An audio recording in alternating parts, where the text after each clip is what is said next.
Next one is the very very important topic, that is the chemical properties of the haloalkanes and haloarenes. तो सबसे पहले हम हैलोअल्केन्स की करेंगे केमिकल प्रॉपर्टीज।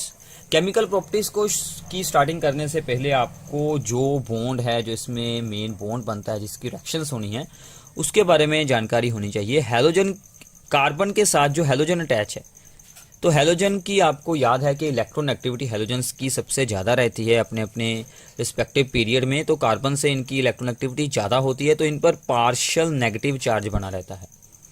तो कार्बन पर बना रहता है पार्शियल पॉजिटिव चार्ज।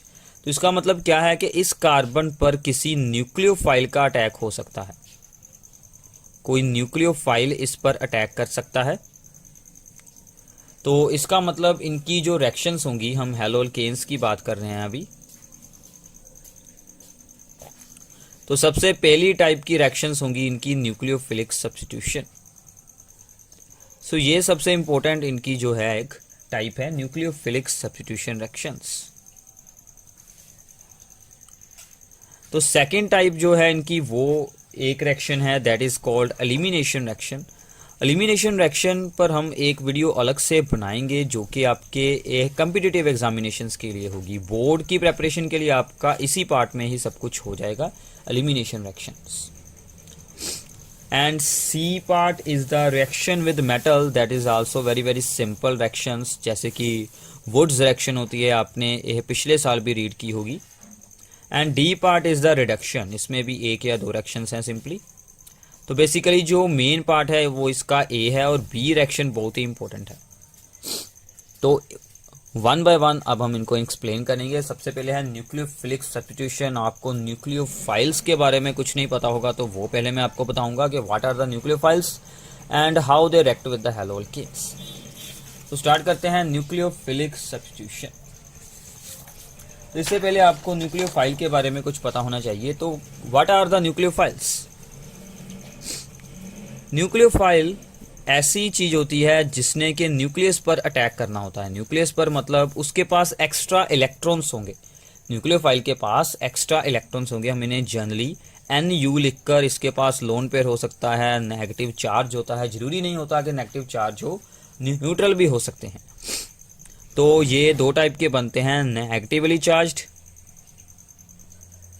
और न्यूट्रल। दो टाइप के न्यूक्लियोफाइल्स होते हैं। ये हैलोजन को रिमूव कर देते हैं। अब होता क्या है कि ये आपका RX है, इस पर आया हुआ है पार्शियल पॉजिटिव चार्ज, इस पर आया हुआ है पार्शियल नेगेटिव चार्ज। ये आपकी ए टाइप की रिएक्शन एक्सप्लेन हो रही है। तो ये जो न्यूक्लियोफाइल है ये इस कार्बन पर अटैक करेगा और ये अपना इलेक्ट्रॉन वापस ले लेगा, because halogens are the better leaving group. वो एक अच्छे लीविंग ग्रुप होते हैं इसलिए। तो यहां पर अटैच हो जाएगा NU का, और यहां पर आपका X नेगेटिव बाहर निकल जाएगा। सो this is the simple reaction that occurs.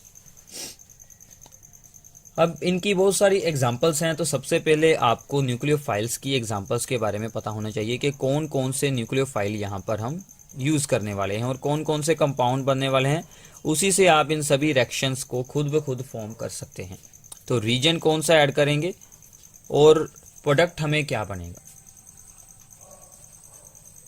तो इस टेबल को आपको अच्छे से ध्यान से अंडरस्टैंड करना है। तो सबसे पहला न्यूक्लियोफाइल हमारा hydroxyl ion, simple OH ion. इसके लिए आप क्या यूज कर सकते हैं, एक्वस NaOH और एक्वस KOH और मॉइस्ट सिल्वर ऑक्साइड, जिसमें से के AgOH अटैक करेगा और फॉर्मेशन क्या होगी, अल्कोहल्स बन जाएंगी। दीज आर द अल्कोहल्स, हमने पहले भी यूज की हैं। Next one is cyanide. Cyanide attack करेगा, इसके लिए हमें यूज करना होगा KCN। ध्यान दीजिएगा, इसके लिए हम KCN यूज करेंगे और क्या बनेगा, RCN, अल्काइल साइनाइड। साइनाइड या फिर इनको बोलते हैं नाइट्राइल्स। अगर हम यूज करते हैं, अगर हमें अटैच करवाना हो ये NC, अगर हमें NC को अटैच करवाना हो तो इसी में हम यूज करेंगे AgCN। वो अटैचमेंट करवाएगा N से, वो बनेगा isocyanide. So this is the important part.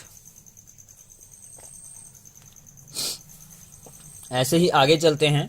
So that is the nitrite. इसके लिए हम ऐड करेंगे KNO2। क्या फॉर्मेशन होगी? That is the alkyl nitrite. ये चीज बनेगी। ऐसे ही आगे है, अगर हम इसमें अटैच करवाएंगे AgNO2 ऐड करेंगे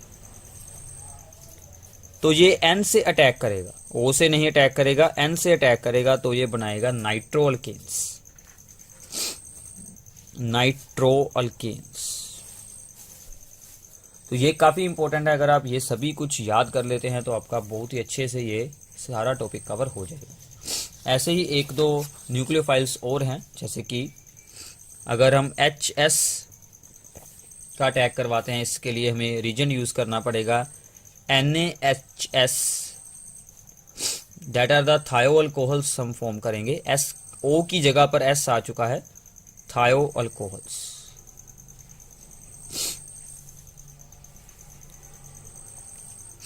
अगर हम R-O that is the alkoxide ion, इसके लिए हमें यूज करना पड़ेगा R-ONA सोडियम अल्कोक्साइड, तो ये बनाएंगे ethers, that is called ethers. ऐसे और भी बहुत सारे न्यूक्लियोफाइल्स होते हैं। कुछ हमारे पास न्यूट्रल भी होते हैं न्यूक्लियोफाइल। न्यूट्रल न्यूक्लियोफाइल्स में जैसे कि अमोनिया आ जाता है, वो फिर अमाइंस फॉर्म कर देते हैं, अमाइंस बन जाते हैं उसमें। और हम ऐसे ही वाटर का भी अटैक करवा सकते हैं, और हम ये प्राइमरी अमाइंस को भी एज ए न्यूक्लियोफाइल यूज कर सकते हैं, जो बाद में सेकेंडरी अमाइन फॉर्म कर देते हैं। तो ऐसे और भी न्यूट्रल न्यूक्लियोफाइल होते हैं। तो इनमें से मैं आपके साथ दो तीन जो ज़्यादा इंपॉर्टेंट है रिएक्शंस, वो मैं आपके साथ डिस्कस करने वाला हूं। अदरवाइज आपको ये सभी रिएक्शंस इन न्यूक्लियोफाइल में से आप डायरेक्ट रिएक्शन को बना सकते हैं। क्या करना है, यहाँ पर रीजेंट ऐड करें, यहाँ पर कोई भी हेलो अल्केन की एग्जांपल लें और सामने उन दोनों को ज्वाइन कर कर हेलोजन को रिमूव कर दें, और ज्वाइन कर कर ये सभी आपको प्रोडक्ट मिलने वाले हैं। तो इनमें से हम कुछ चूज करते हैं जो इंपॉर्टेंट रिएक्शंस हैं। तो सबसे पहले KOH एक्वस यूज करेंगे, जैसे कि for example CH3CH2Br that is the bromo ethane. KOH aqueous use कर रहे हैं तो क्या बनेगा, ये मैं इसलिए आपको रिएक्शन करवा रहा हूं क्योंकि आगे एक रिएक्शन आएगी जिसमें हम KOH अल्कोहलिक यूज करेंगे, दैट इज द एलिमिनेशन। तो उन दोनों में आपको कंफ्यूजन नहीं होनी चाहिए। These are the very very important reaction. तो ये हमारा एज ए न्यूक्लियोफाइल यहाँ पर अटैक करेगा और Br को रिप्लेस कर कर यहाँ पर अल्कोहल बना देगा, और साथ में निकलेगा KBr। So this is our alcohol. So आप ब्रोमो इथेन से इथेनॉल बना सकते हैं। रिएक्टेंट एंड प्रोडक्ट्स के नेम जरूर लिखते जाएं, ये कन्वर्जन्स में आपकी हेल्प होगी। सेकेंड है इसमें कि अगर हम RX अल्काइल हैलाइड में ऐड करते हैं sodium alkoxide, so this is the sodium alkoxide।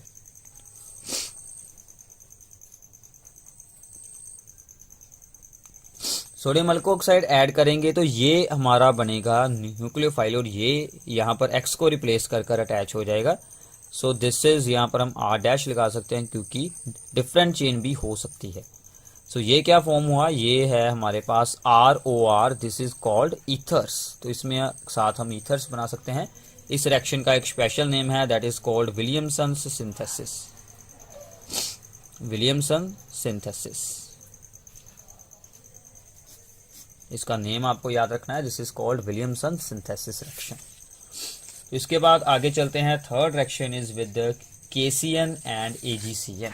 KCN and AgCN। अगर हमारे पास ये हेलोजन है, अगर हम इसके साथ रिएक्शन करवाते हैं KCN की, तो ये RCN के साथ अटैचमेंट करेगा और साथ में KX बन जाएगा। सो this is the alkyl cyanide, this is alkyl cyanide. अगर हम इसी रिएक्शन में AgCN को ऐड कर देते तो वो N से अटैक करेगा, तो N से अटैक करने पर वो बनाएगा हमारे पास अल्काइल आइसोसाइनाइड, अल्काइल आइसोसाइनाइड। तो इसका रीज़न आपको एग्ज़ाम में पूछा जा सकता है कि ऐसा क्यों होता है। ये जो CN है इसे हम बोलते हैं एम्बिडेंट, इसको हम बोलते हैं एम्बिडेंट लाइगेंड, क्योंकि ये दो साइड से अटैक कर सकता है, आइदर C से और आइदर N से। तो होता क्या है कि जब हम यूज़ करते हैं KCN, अगर हम यूज़ करते हैं KCN एक आयनिक कंपाउंड है। दिस इज आयनिक कंपाउंड, मतलब K पॉजिटिव अलग है और CN नेगेटिव अलग है। तो दोनों ही अटैक करने के लिए फ्री होते हैं, CB और NB। अगर C अटैक करता है तो कार्बन कार्बन का बॉन्ड फॉर्म होता है। अगर तो हमारे पास N अटैक करता है तो हमारे पास बॉन्ड फॉर्म होता है NC, मतलब कार्बन और नाइट्रोजन का बॉन्ड बनता है। तो जब दोनों बॉन्ड्स के ऑप्शन बनते हैं, सो this is the strong bond, this is the weak bond. तो इसलिए यही बेटर ऑप्शन रहता है और ये नहीं बनता। तो इसको आप ऐसे एक्सप्लेन कर सकते हैं कि ये हमारा इसमें आयनिक कंपाउंड है और C और N दोनों ही फ्री होते हैं, but carbon carbon bond strong होने के कारण वो कार्बन कार्बन बॉन्ड ही फॉर्म करता है और हमारे पास प्रोडक्ट्स क्या मिल जाते हैं, अल्काइल साइनाइड्स। जब हम यूज करते हैं AgCN, AgCN is a covalent compound. तो कोवलेंट कंपाउंड का क्या मतलब है, अब हमारे पास कि Ag के साथ कार्बन का कोवलेंट बॉन्ड है। Carbon is not free to attack, only N is free to attack. सिर्फ N ही फ्री होता है, तो कार्बन वाला तो ऑप्शन ही हमारे पास नहीं है। तो N फ्री है तो कार्बन के साथ NC ही फिर अटैच होता है, इसलिए अल्काइल आइसोसाइनाइड बन जाते हैं। तो ये आपको डिफरेंस इनमें एक्सप्लेन करना आता होना चाहिए कि ऐसा क्यों होता है। सिमिलरली आप इसमें एग्जांपल एक्सप्लेन कर सकते हैं AgNO2 एंड KNO2 की। तो KNO2 में भी ऐसा ही होता है कि ये जो NO2 1 नेगेटिव है, ये हमारे पास आयनिक होता है कंपाउंड। आयनिक होने के कारण इसके ये दो पार्ट बनते हैं, K पॉजिटिव और ONO डबल बॉन्ड 1 नेगेटिव। तो ऑक्सीजन से अटैक होता है और RON डबल बॉन्ड O बनता है, दैट इज द नाइट्राइट। तो अगर हम AgNO2 यूज करते हैं तो इसमें क्या होता है कि कोवलेंट बॉन्ड फॉर्म हुआ होता है इन दोनों में, Ag और ऑक्सीजन में। तो सिर्फ N ही अटैक करता है, तो N के अटैक करने के साथ हमें मिल जाते हैं नाइट्रो अल्केन्स। तो ये दोनों में आपको डिफरेंस याद रखना है कि ऐसा क्यों होता है। तो ये आपको पेपर में पूछा जा सकता है, क्योंकि यहाँ पर कोवलेंट कंपाउंड है और यहाँ पर आयनिक कंपाउंड है। तो आगे चलते हैं इन रिएक्शन में से जो हमने ये पीछे की थी CN वाली reaction, that is very very important for further. इसके साथ हम कार्बन चेन को एक्सपेंड कर सकते हैं, उसका साइज इंक्रीज कर सकते हैं। इसकी कुछ आगे और रिएक्शंस के बारे में डिस्कशन करते हैं। मान लीजिए कि हमने CH3I मतलब आइडोमीथेन को यूज़ किया है, तो इसकी हम चेन को एक्सटेंड करना चाहते हैं, इससे हम कुछ और कंपाउंड्स बनाना चाहते हैं। हमने इसमें KCN ऐड किया तो CH3CN बन गया। अब इसके डिफरेंट रिएक्शंस हैं, ध्यान से देखिएगा। इसमें हम वाटर ऐड करेंगे in the presence of concentrated HCl और या फिर आप यूज कर सकते हैं अल्केलाइन H2O2। तो क्या होगा, इससे हम ऑब्टेन कर सकते हैं amides. So this are the amides बना सकते हैं। सेकेंड ऑप्शन है इसमें आप ऐड कर सकते हैं H2O in the presence of dilute HCl और NaOH। तो इसको आप चेंज कर सकते हैं into acetic acid. This is also very very important reaction. Carboxylic acid में हम इसको चेंज कर सकते हैं। और third is the sodium in the presence of alcohol, मतलब इसकी रिडक्शन करवाएंगे तो इसके साथ हम फॉर्म कर सकते हैं अमाइंस, प्राइमरी अमाइंस। तो 2 हाइड्रोजन यहां पर अटैच होंगे और 2 हाइड्रोजन यहां पर अटैच होंगे। इस रिएक्शन का एक स्पेशल नेम है, that is called the Mendius reaction. Mendius reaction का नेम है इसका, अगर हम सोडियम अल्कोहल इसमें यूज करते हैं तो। तो ये रिएक्शंस भी आपको साथ में याद रखनी है इसके।